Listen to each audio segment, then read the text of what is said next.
Padre Fábio é uma pessoa que não quis se identificar, lá do Rio de Janeiro.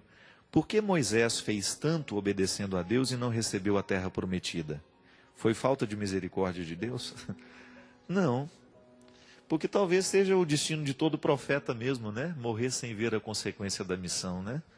É tão interessante a gente observar isso. Nem sempre a gente vai ver o que a gente plantou, não é verdade? Nem sempre a gente tem a oportunidade. Às vezes Deus nos dá até uma colher de chá, né? Como se diz lá em Minas, né?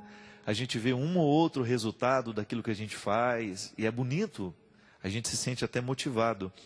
Mas no contexto dos grandes profetas, eles não viam quase nada.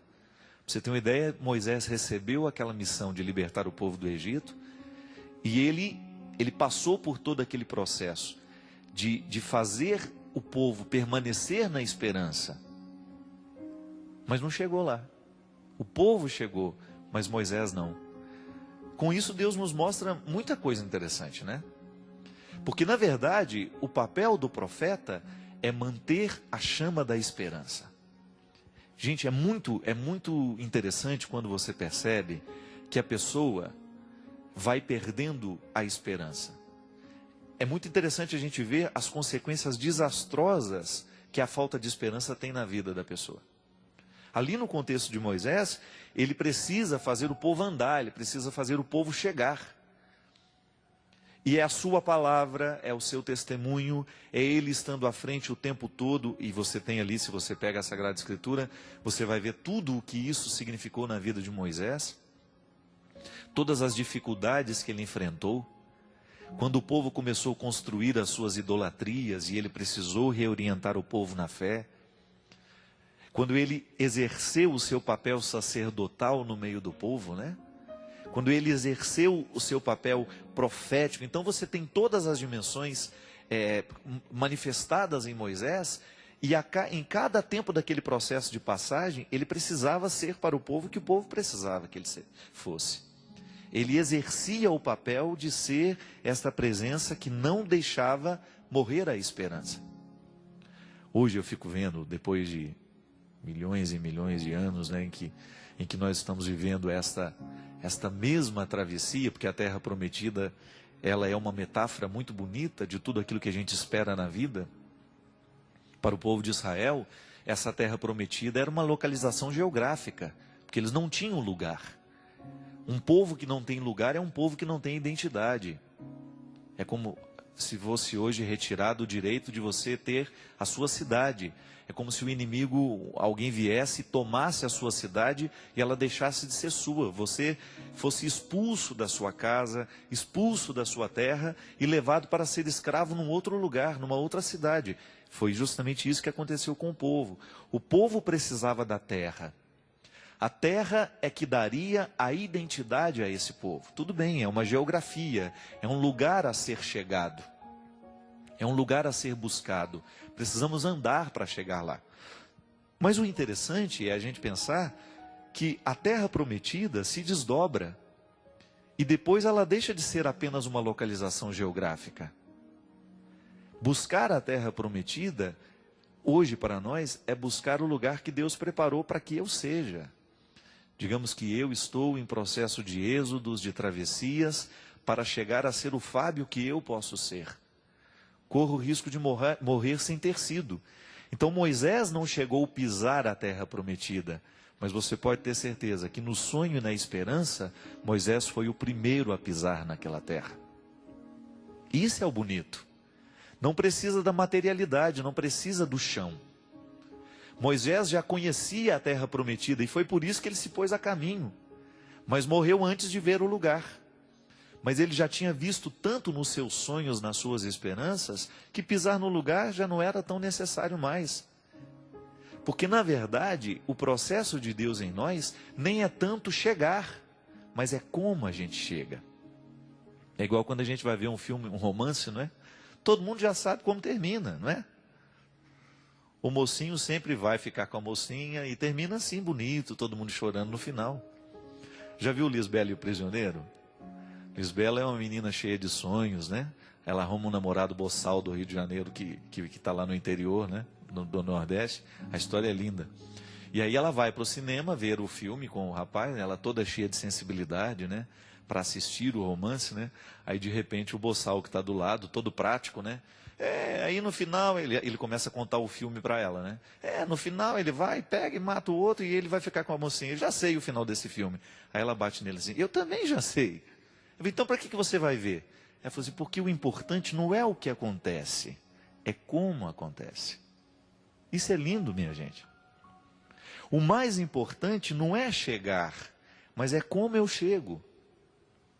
E cada vez mais eu descubro isso. Às vezes eu tenho num primeiro momento, eu tenho a ilusão de que o mais bonito é chegar no lugar para onde eu estou viajando.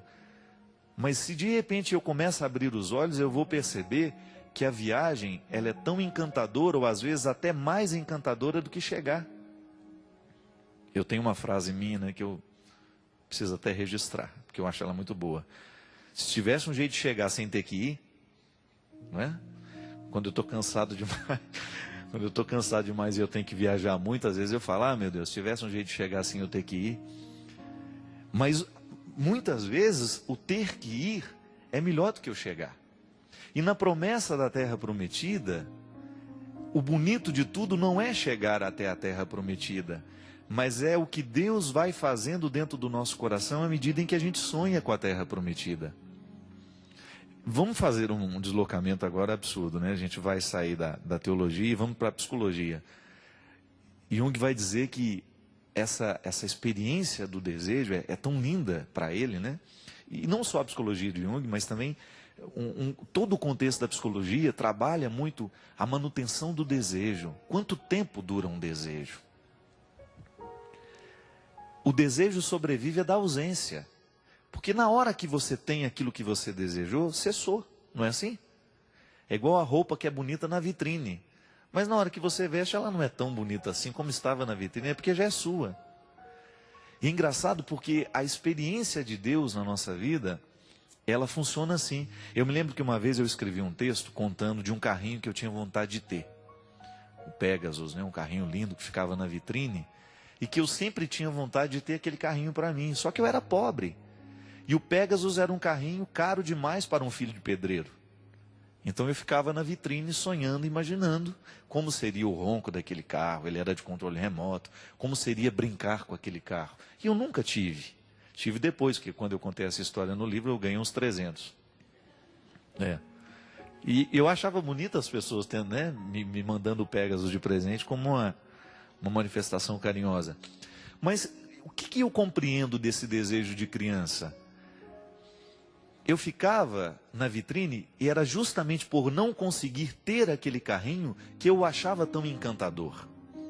E ainda no texto que eu escrevi lá do meu primeiro livro, Tempo, Saudades e Esquecimentos, que eu publiquei pelas Paulinas, aí eu dizia que olhar um carrinho na vitrine para uma criança é como uma experiência religiosa. Porque eu olho o carrinho e eu não tenho possibilidade de tê-lo. E Deus, nós o amamos assim, sem poder possuí-lo. O dia que a gente tiver a pretensão de possuir a Deus, Ele deixa de exercer o seu poder sobre nós. Porque o seu fascínio consiste justamente em nunca se deixar aprisionar por nós. Deus não pode ser o meu brinquedinho de estimação. Deus é imanência, mas Ele é também transcendência. Eu olho para Ele e o admiro, como São Paulo diz. A gente vê agora como que em partes, mas a gente só vai ver essa totalidade na eternidade.